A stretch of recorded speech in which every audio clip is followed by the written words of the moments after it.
My son, Jake, came home one Friday after school and said he wanted to invite 3 friends over for the afternoon. He looked so excited, like this was the highlight of his week. His eyes lit up when he said their names: Noah, Ethan, Mason, and Logan. 4 10-year-olds, full of boundless energy, craned enthusiasm, and unlimited capacity for chaos.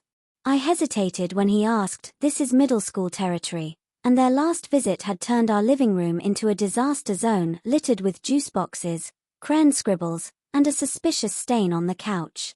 But I saw how happy Jake was, so I said yes. They arrived shortly after lunch. One by one, these kids piled into the house like a swarm of giggling bees. The energy was palpable. We hurried through quick introductions. Their laughter bounced off the walls as they raced to the kitchen, opening the fridge and raiding the snack drawer.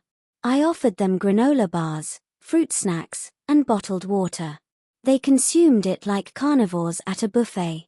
I suggested they eat the fruit before the junk, but they were on a sugar mission, and convincing them was like trying to stop a freight train with a paper towel. They chatted up a storm about school projects, Minecraft battles, sports wins, and weekend plans. I smiled, folded laundry, and tried to stay calm. Parenting's biggest lessons come from repeated exposure to chaos. They wanted to draw and color at the dining table.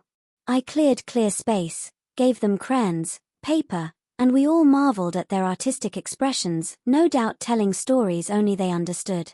Logan drew a rocket ship blasting through space. Noah sketched a superhero saving kittens. Ethan's board was a soccer stadium in full swing. Mason made a surprisingly good frog.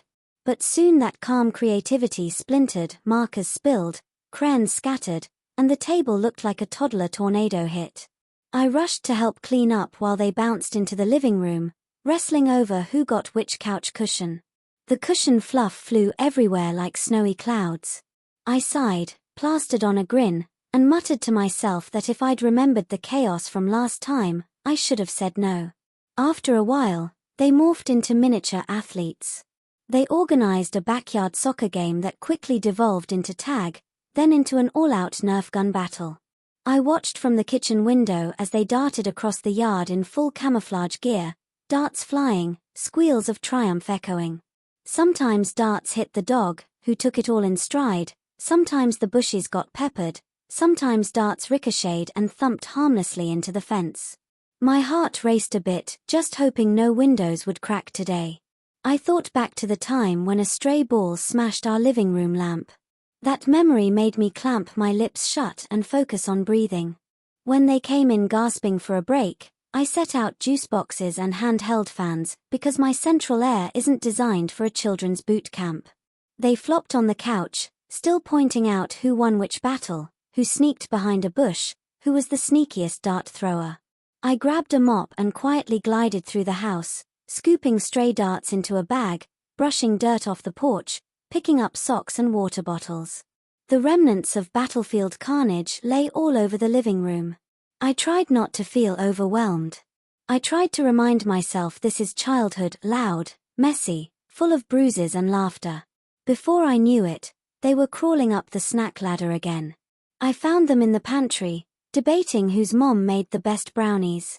I poured them more juice, asked them about their favorite books and YouTube channels. They told me about a science channel that explores wild animals, one that teaches cooking for kids, and another that does epic video game challenges. I nodded, smiling, remembering how easy it was to just sit and scroll through TikTok in my adult downtime. Now, every minute was fueled by instant conversations, jokes, playful jabs. The house felt alive, exhaustingly alive. I decided to step outside to take a breather and ended up telling myself hard truths. I should have said no. Not because I didn't love my son or didn't trust his friends, those boys are good kids. But because I need to preserve my space, my sanity. I didn't want our home to feel like a locker room or a playground. I realized setting boundaries isn't selfish, it's responsible. I want them all to come over, but on terms that don't leave my carpet a casualty zone or me as a mop-snatching maniac. When their moms arrived to pick them up, I offered them hugs. The boys beamed at me. They told me they had the best day ever. I said, I'm glad, but next time, let's set ground rules so my furniture doesn't go to war, okay? They laughed and promised to help clean up next time. After they left, I surveyed the living room. Crayons under the couch, grass stuck to the floor, cushion fluff drifting in corners, Nerf darts hidden behind the curtains. I wanted to cry and laugh at the same time. I texted my husband, the invasion is over. We survived. Next time, maybe no? He replied, let's talk about it tonight. I sat down, pockets full of Nerf darts, socks in hand, and thought about the lesson. I love our son so fiercely that saying no feels like a betrayal, but it's not. It's setting him and our home up for healthier visits. So I resolved, next time I'd say yes only if we planned better.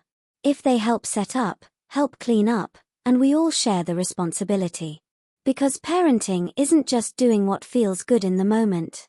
It's teaching the kids to respect your space. And teaching yourself that your home isn't a perpetual arena. It can be, sometimes. But not all the time.